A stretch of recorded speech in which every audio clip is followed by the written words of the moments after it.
then searched for the 1890 census to see if Olof Jansson could be found on the 1890 census. An interesting sidebar here, I will note that the 1890 census records are not available. I then asked myself, why were the 1890 census records unavailable?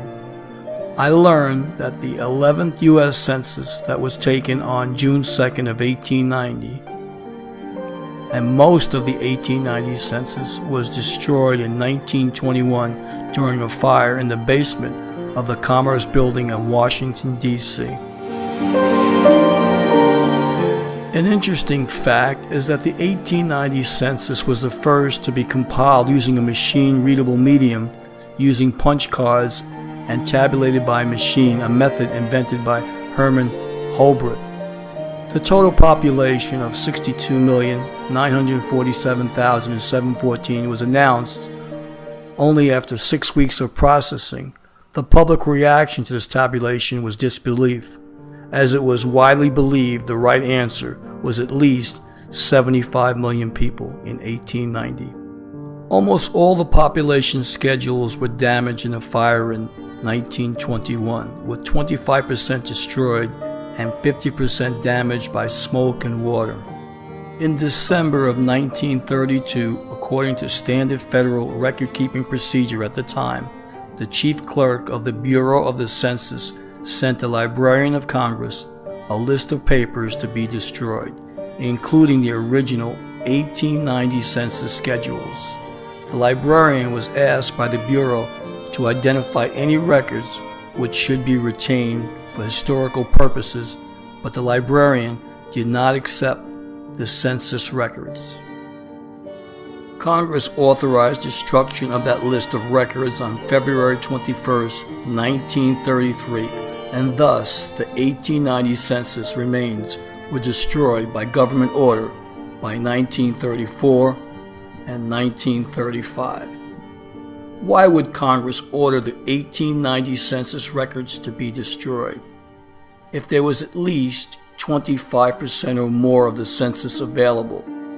If my estimation is correct, that would mean that at least 25 million records were destroyed. What was the government trying to hide by the destruction of the census? And all of this was done during the infamous first 100 days of Franklin Delano Roosevelt's first term in office. Then I asked myself the question, was there any record of Olof Jansson living in Los Angeles as claimed by author Willis George Emerson? The answer was yes. I found an address in the Los Angeles City Directory dated in the year of 1908.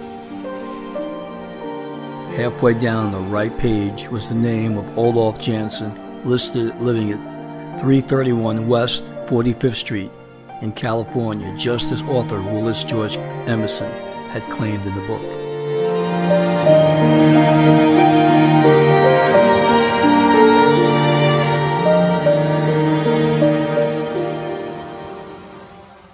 Another important question that needed to be answered: was there a record of birth or a census for Angus MacPherson in Scotland? The answer was yes.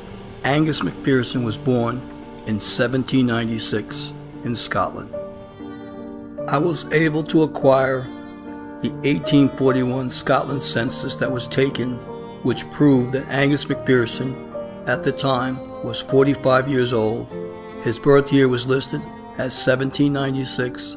He was born in Inverness, Scotland, and his occupation was listed as a merchant seaman.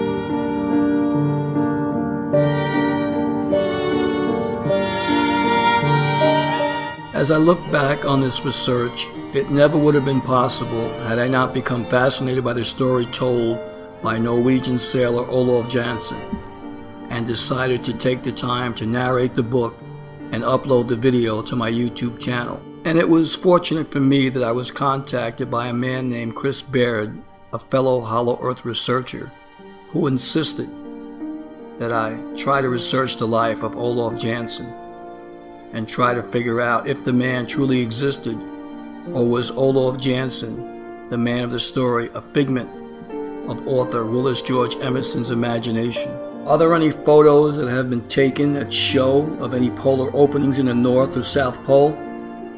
The answer is yes. Upon taking on this research, Chris Baird sent me these photos to share with you.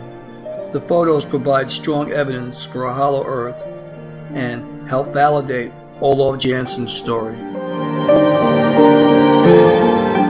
Based on the research I have shared on this video today, the evidence is very convincing. This is Stephen Sindoni at the Long Island Railroad at 34th Street, and my journey ends here with the train. I want to thank you for watching the Smoky God Review. Until next time, Stephen Sindoni.